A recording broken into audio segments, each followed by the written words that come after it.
Only in Kentucky can a single county claim the very first bloody Civil War battle in the state and host a massive autumnal festival where the Cherokee Nation signs a symbolic peace treaty using river cane. Hi, I'm Michael, and I'm learning a little bit more about Kentucky, one county at a time, all 120 of them. And today, I'm learning about Knox County. If you haven't done so already, I do hope that you check out the other counties I've covered. They're all listed in the playlist on my profile. If I haven't covered yours yet, I'll get to it soon, I promise. I'm going in mostly alphabetical order. But anyway, as always, if I miss something, feel free to correct me in the comments so that way we can all learn together.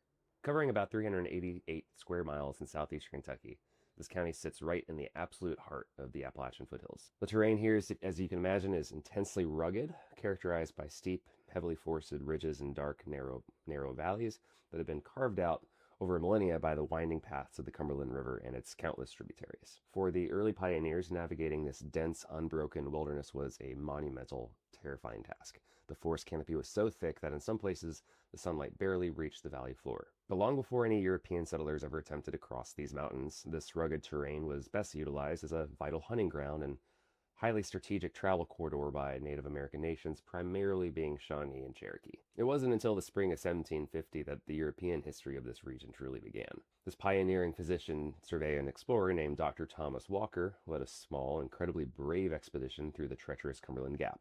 They pushed pretty deep into what is now Knox County and, hacking their way through the thick underbrush and exploring the heavily wooded river valleys.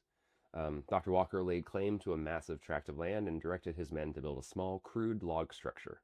Measuring just 12 feet by 8 feet, it was an incredibly modest shelter, but it holds a massive place in Kentucky history. It's widely considered to be the very first house built by white settlers in the entire state of Kentucky. Today, there's a replica of that original pioneer cabin, standing at Dr. Thomas Walker State Historic Site, just a few miles outside of Barberville. Following the American Revolutionary War, the trickle of explorers turned into an absolute tidal wave of westward expansion. There was a steady stream of tough, determined pioneers. They began pouring over the mountains from Virginia and North Carolina.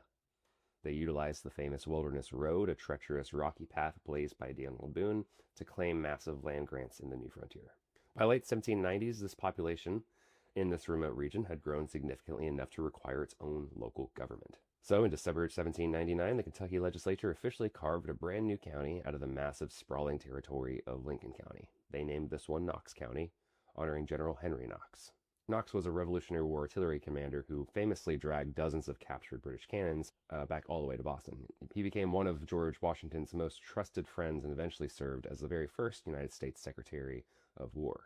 The county seat was quickly established in a central settlement called Barberville. Formally recognized by the State Assembly in 1812, Barberville didn't stay a quiet frontier outpost for long. Situated perfectly along the major travel routes, it rapidly grew into a vital, bustling hub of commerce, trade, and law for the entire southeastern region of the state. It was filled with muddy streets, busy taverns, trading posts, and ambitious lawyers catering to the endless stream of travelers moving westward to find their fortunes. Because the terrain was so incredibly isolating, the early culture of Knox County became pretty independent. People relied on their neighbors and their extended families to survive brutal winters and harsh conditions of mountain farming. But when the American Civil War tore the nation apart in 1861, that isolation was shattered.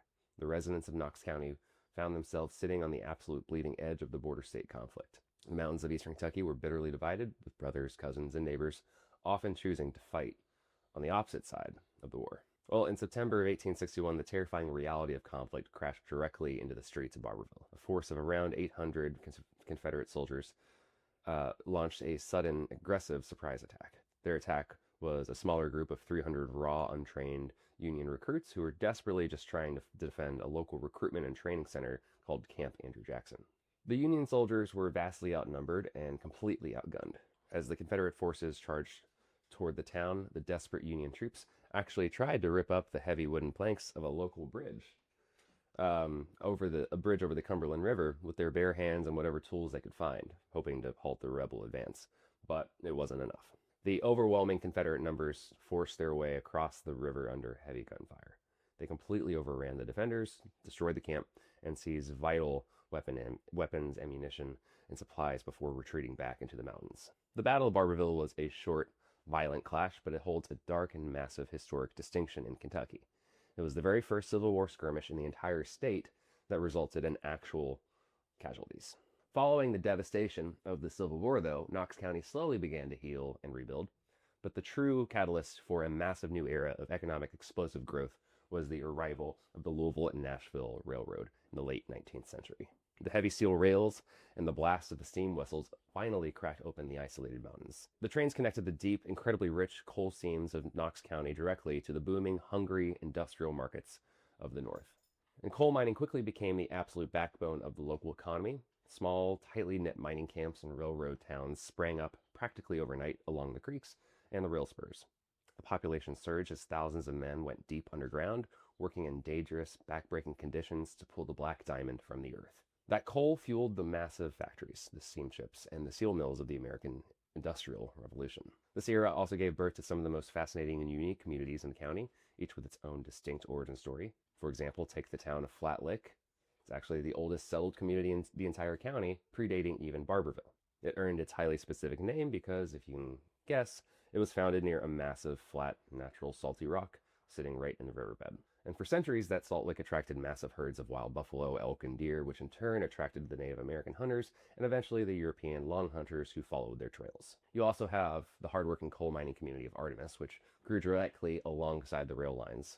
The physical landscape of these towns was entirely shaped by the extraction industry, with company stores and rows of identical mining housing dominating the valleys. But while many other counties in southeastern Kentucky suffered massive, devastating population losses when the coal industry eventually began its long, painful decline, Knox County managed to weather the storm with incredible resilience.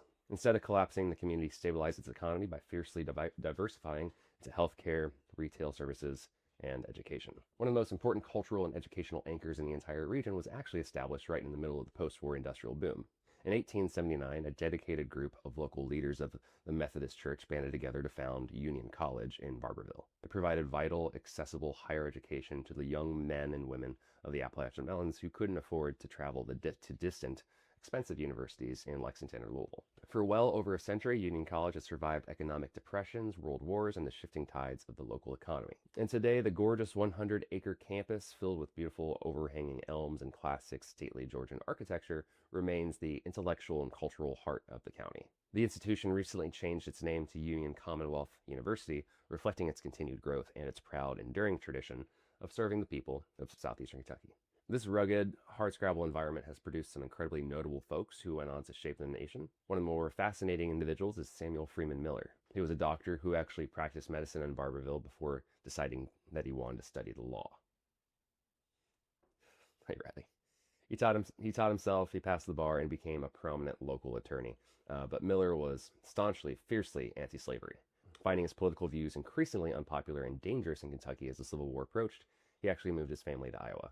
His brilliant legal mind eventually caught the attention of President Lincoln, who appointed him to the United States Supreme Court in 1862, where he served for nearly 3 decades and wrote hundreds of foundational legal opinions.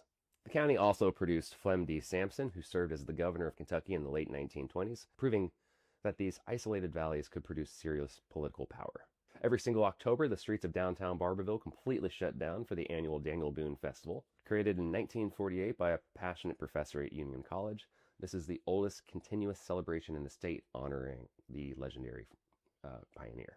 But it wasn't just an excuse to throw a party. The professor wanted the festival to be a deliberate, aggressive attempt to challenge the negative, lazy, hillbilly stereotypes that were constantly being perpetuated by Hollywood and national media at the time. He wanted to replace those demeaning images with a heroic, proud celebration of frontier adventure, bravery, and resilience. It has your typical festival fare and music and whatnot, but I think that the most unique and historically profound part of the festival is its connection to Native American history. From the very beginning, the organizers wanted to honor the tribes who were there before the pioneers. Members of the Eastern Band of the Cherokee Nation travel all the way from North Carolina to participate in the festival as honored guests. They perform traditional dances and sign a symbolic peace treaty using river cane, which they then take back to their reservation to use in traditional basket weaving and crafts. So, that's Knox County. What'd I get wrong this time?